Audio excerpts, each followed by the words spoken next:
दिवस के रूप में मनाते हैं। सच पूछा जाए तो अगर देखा जाए, खाली दिमाग शैतान का घर। आदमी के पास अगर कोई काम ना होगा तो वह निश्चित रूप से अपने शारीरिक शक्ति को या विध्वंसकारी कार्यों में उपयोग करेगा। इसीलिए चाहिए ये कि व्यक्ति हर समय अपने काम में व्यस्त रहे। अपने काम में अगर वह व्यस्त रहेगा तो उसे फालतू की खुराफात सूझने की कम समय मिलेगा। आपको यहाँ बता दें कि जितने भी अपराधी हैं, उन्हें जब जेल में भेज दिया जाता है तो वहाँ पर उनसे 8 घंटे काम लिया जाता है और उसके साथ ही साथ उनसे मुफ्त में काम नहीं लिया जाता, बल्कि इसके बदले में उन्हें पारिश्रमिक दिया जाता है। और वह संपूर्ण पारिश्रमिक, जब वह जेल से दोषमुक्त होकर के रिहा हो जाते हैं तो वह संपूर्ण पारिश्रमिक उन्हें जोड़ करके उन्हें दे दिया जाता है। यह केवल इसलिए कि जिससे कि जेल से बाहर आने के बाद वह एक सभ्य और सफल नागरिक के रूप में फिर से अपना जीवन यापन कर सकें।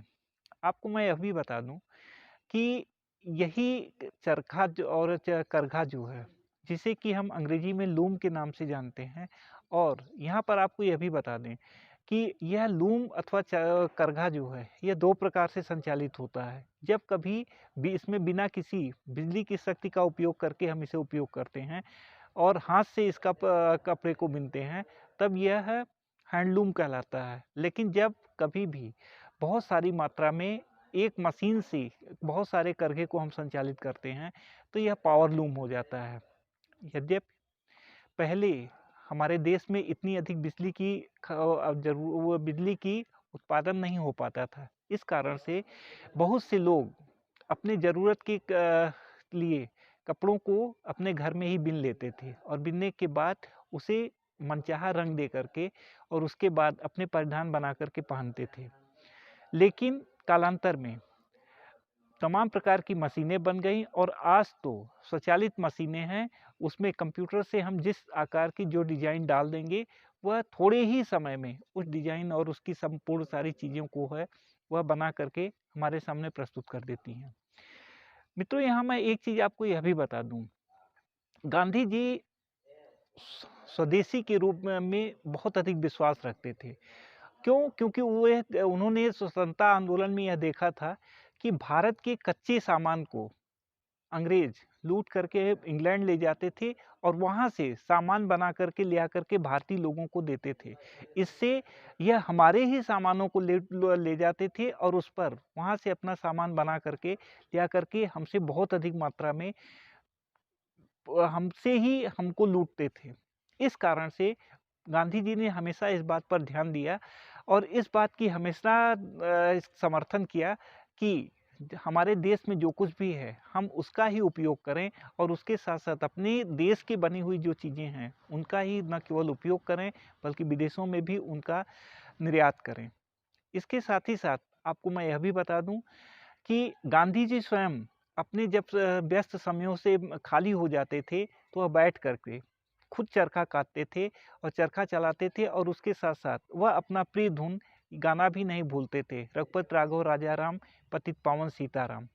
इसके साथ ही साथ उनके इसी उपलब्धि को देख करके अंग्रेजी सरकार ने भारत के इस चरखा आंदोलन से भय पूरी तरह से भयभीत हो गई, क्योंकि उसे यह लगा कि अगर यहाँ के लोग कपड़ा बिनने लगेंगे तो हमारे कपड़े को कोई नहीं खरीदेगा। और इसी कारण से मैं आपको बता दूं कि गांधी जी के इस चरखा आंदोलन का इतना सकारात्मक प्रभाव पड़ा कि घर घर में लोगों ने चरखा चलाना शुरू किया, उससे सूत बनाना शुरू किया और उसके साथ साथ कपड़े बनाना शुरू किया।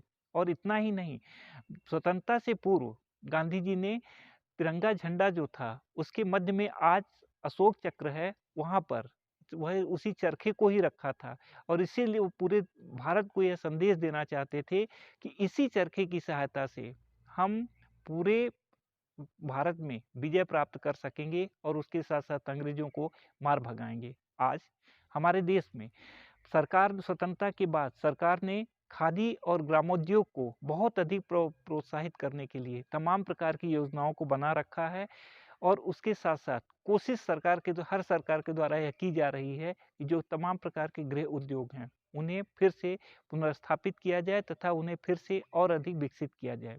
आज न केवल भारत के संपूर्ण राज्य में बल्कि सच तो यह है कि कहीं-कहीं तो घर-घर में तमाम प्रकार के हैंडलूम और उसके साथ-साथ पावर लूम जो है, यह लगा कर के लोग कपड़े बिनते हैं।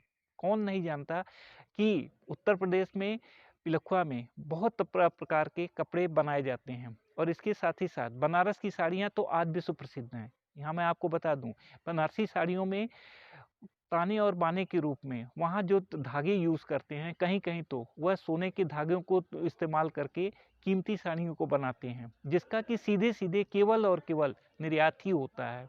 इसके साथ ही साथ मैं आपको बता दूँ, और भी तमाम प्रकार के ऐसे राज्य हैं जहाँ की उनका पारंपरिक व्यवसाय ही है वहाँ के कपड़ों को बिनना। असम में आप चले जाएँ तो वहाँ का कोसा सिल्क जो है यह एक बहुत ही अधिक प्रसिद्ध सिल्क है, जो कि वहाँ के लोग घर-घर में बिनते हैं। और इसके अलावा अगर आप किसी के घर में जाते हैं तो वह आपको सम्मान स्वरूप अपने द्वारा बिना हुआ एक गमछा देता है, जो कि उनकी कला का प्रतीक होता है। यहाँ मैं आपको यह भी बता दूँ कि अगर जब कभी भी अपने घर की बहू को देखने के लिए किसी के घर में जाते हैं, तो सबसे पहले उससे वहाँ के लोगों से यह पूछते हैं कि आपकी बिटिया कपड़ा बिनने और उसके साथ-साथ नाचना जानती है कि नहीं? यहाँ मैं आपको यह भी जान लें कि बिहू नृत्य वहाँ का सबसे अधिक लोकप्रिय और पारंपरिक नृत्य है। इस अब थोड़ी-सी और आगे आप जब बढ़ेंगे तो मणिपुर में वहाँ के लोग जो है यह ऊनी और उसके साथ-साथ अन्य सूती कपड़ों को मिला करके एक बेहतरीन शाल को बनाते हैं, जो कि ठंडक से उनकी रक्षा करता है। फिर नागालैंड में आप चले जाएँ, तो वहाँ के पारंपरिक पोशाक में नागा जैकेट जो है, यह न केवल भारत में बल्कि विश्व में भी अपनी एक अलग पहचान बना रखी है। आपको मैं कितना अधिक बताऊँ, कश्मीर में जब आप चले जाएँगे तो वहाँ पर वहाँ का पश्मीना शाल जो है, यह वहाँ के कुटीर उद्योग से ही निर्मित होता है। और इसके साथ ही साथ दक्षिण भारत में चले जाएँ, तो वहाँ की साड़ियाँ जो है, यह उनको देख कर के आप कभी नहीं भूलेंगे। मध्य प्रदेश में आप चले जाएँ, नर्मदा नदी के किनारे वहाँ पर माहेश्वर में तमाम प्रकार के करघे लोगों ने अपने घर में लगा रखे हैं और वहाँ की साड़ियाँ जो है यह पूरे विश्व में प्रसिद्ध हैं। मित्रों, इस वीडियो के माध्यम से मैं आप सबको यह बताना चाहता हूँ कि वास्तव में अगर आप भी अपने खाली समय का उपयोग करना चाहते हैं, तो जैसे भी हो सके निश्चित रूप से किसी न किसी गृह उद्योग को अपने घर में लगा लें और उसके साथ ही साथ उसमें जैसे भी हो घर के सभी लोग मिलकर के कुछ न कुछ उत्पादन करें।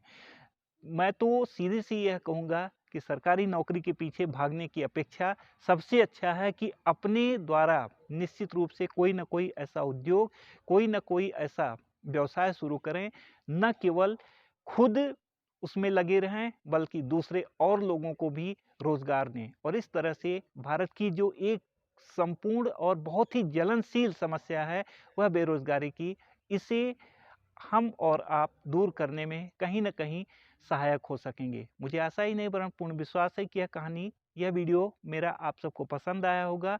अगर पसंद आया हो तो कृपया मित्रों के साथ शेयर करें तथा मेरे चैनल को सब्सक्राइब करें। धन्यवाद।